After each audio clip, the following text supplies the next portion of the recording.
Ang reality at naramdaman kong pinakamabigat na challenge is may babalik mo naman talaga yung ex mo eh. Pero the question is, paano sila mag-i-stay? As I observe, winning your ex is easy.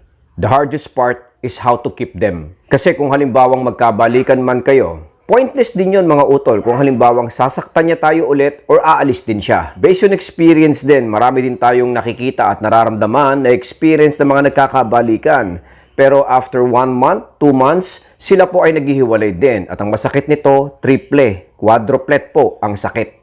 Kaya lagi kong sinasabi na ang isang breakup ay isang opportunity. Bigyan po muna natin ng sapat na panahon para mas lalong ma-realize niya ang value natin. At tayo naman, magawa natin yung mga bagay na i-improve natin. Magandang pag-usapan ito mga utol.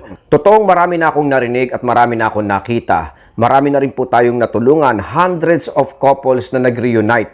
Kaya ngayon ay gumawa tayo ng malinaw na plano, yung talagang basic na basic mga utol kung paano mo maibabalik ang ex mo. Alam kong meron tayong hundreds of videos, techniques kung paano gagawin ito, pero ngayong araw na to ay sisimplihan lang natin para din sa mga nakakaramdam ng komplikasyon or nahihirapan yung matinding challenge during the process.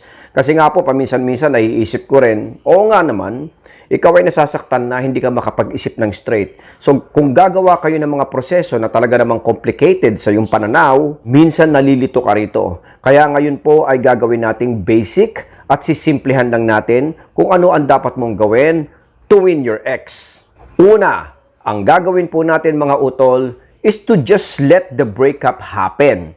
Basically naman, ito po ay nire-request at ninanais ng ex mo sa ngayon.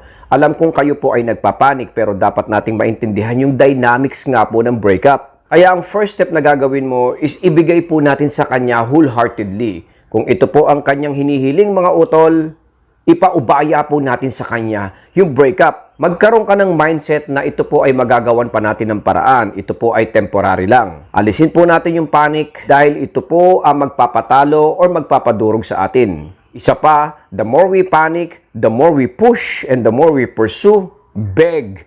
Mga kapatid, lalo lang pong lalayo yung emotions at feelings ng ex mo sa'yo. I-remind ko lang kaya nga napakadalas nung, Coach, bakit dati okay pa, sinasagot pa niya ako, ina-accommodate pa niya ako, pero as time goes by na ako po ay naghahabol sa kanya, lalo na lang po siyang nagalit sa akin. It explains kung bakit dapat po nating lumayo at magpaubaya muna.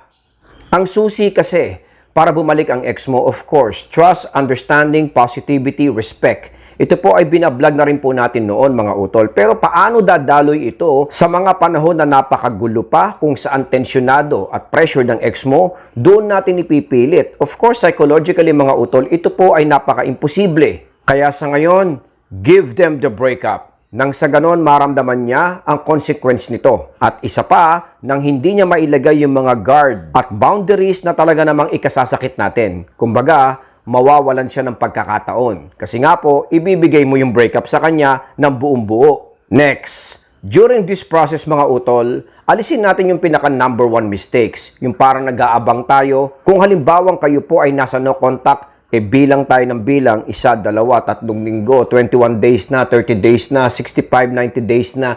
So parang bilang tayo ng bilang, we tend to forget na dapat pala may ginagawa tayo. Ano po yun? Dapat tayo po ay nag-i-improve. Dapat nag-i-strive tayo to become a better person. The best version nga po ng sarili natin. Ito po ay hindi inaasahan ng ex mo, pero magagamit mo kasi ito mga kapatid after na kayo nga po ay nagpaubaya. Dahil at some point, di ba, kailangan nyo pa rin mag-reconnect eh. Kailangan nyo pa rin mag-usap at some point because of the unfinished business nga po na nangyari sa inyong dalawa. So instead na tayo po ay nagpapakasira, dapat ito po ay pinaghahandaan po natin.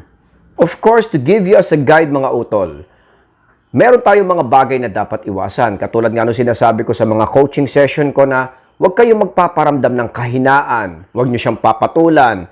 Iwasan nyo muna na magmukhang needy at nagbebeg kayo. What I mean, wag na wag kang magbibigay ng mga hint na kayo nga po ay umaasa pa at sobrang apektado. At syempre bilang guide, kailangan pinuputol po natin yung ating communication.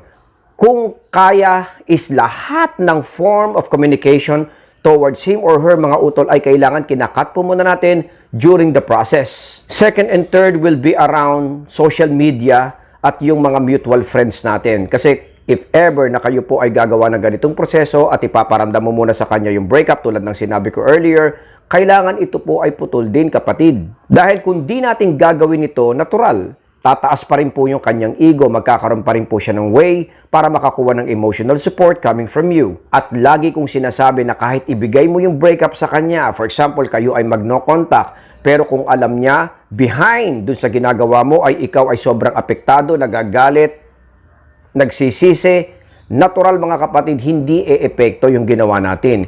Kahit abutin pa tayo ng 3 buwan o 3 taon na naka-no contact o nakalayo sa kanya, pagbalik, ganun pa rin po yung feeling nun. Kasi ang masasabi lang ng ex mo sa nangyari, I'm still in control of you kahit wala ka. Kaya ang susi talaga dito mga kapatid ay maiparamdam mo sa ex mo na nagbago ka na ng direksyon at hindi yung para nag-aabang sa kanya. Kaya lagi ko sinasabi sa mga vlogs ko na mali yung binibigyan po natin siya ng assurance na pinaparamdam at sinasabi pa natin mismo na nandito lang ako, naghihintay.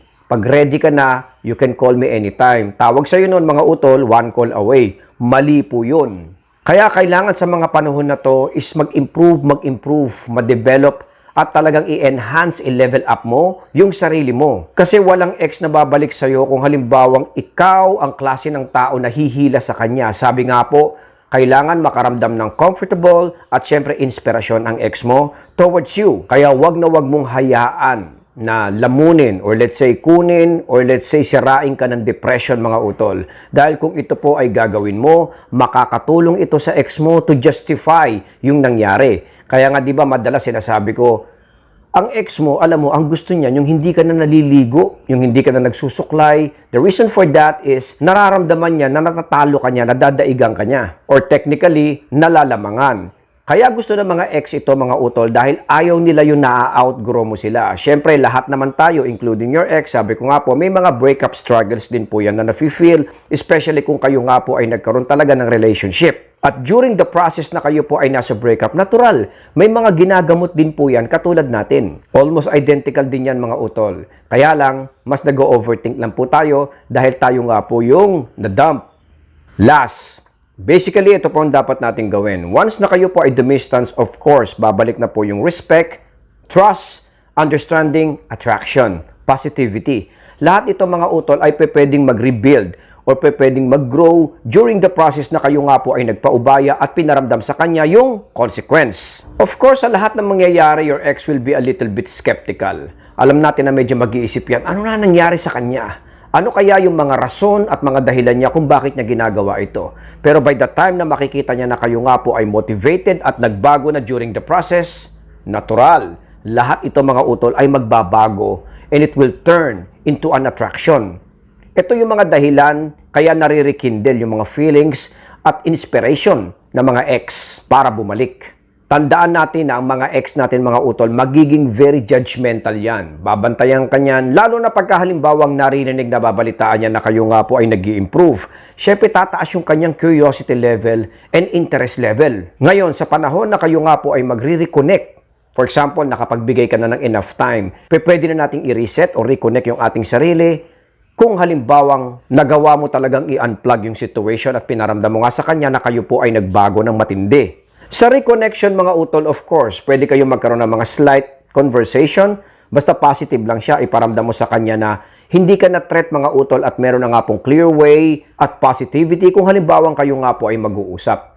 Hindi yung tipong parang ilang araw pa lang, ilang linggo pa lang, babe, okay na ako, pwede na ba tayo magkabalikan? Of course, ito po ay mali mga utol. Sabi ko nga po sa inyo, magiging skeptical at judgmental ang ex mo. Kaya iparamdam mo muna sa kanya yung mga pagbabago mo. Huwag kang matakot kung halimbawang kayo po ay maging friends, mag-connect kayo bilang friend zone kung saan napapansin mo na parang paulit-ulit na lang to parang wala na magbabago. Siyempre alam ko kayo po ay dating karelasyon kaya naiinip kayo. Pero tandaan po natin, ang ex mo mga utol ay maghahanap muna ng tinatawag na positive connection at flow. Kung ito po ay wala mga utol, natural.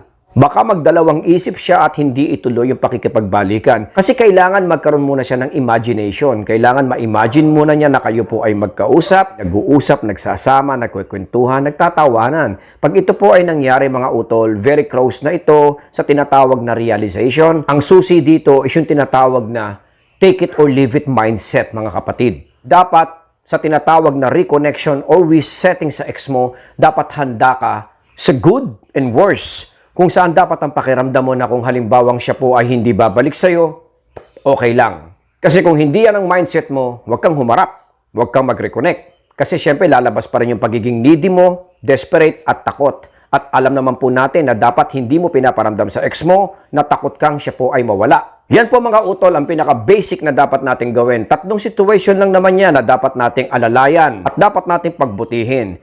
Huwag muna tayong mag-panic at mag-isip na mag-isip trying to overthink mga utol sa nangyari. It's because hindi po natin kakayanin yan. Sabi ko nga po, sa dami ng mga problema at pinupukol niya sa'yo at lumalabas at mga butas na nakikita niya sa'yo, hindi tayo si Superman, Superwoman para ayusin yon mga utol. Give them the breakup at kusang gagaling po lahat yon psychologically. Huwag ka magpagod. Magpagod ka sa ikabubuti mo at ika-i-improve mo. Yan ang basic para bumalik ang ex mo sa'yo mga utol.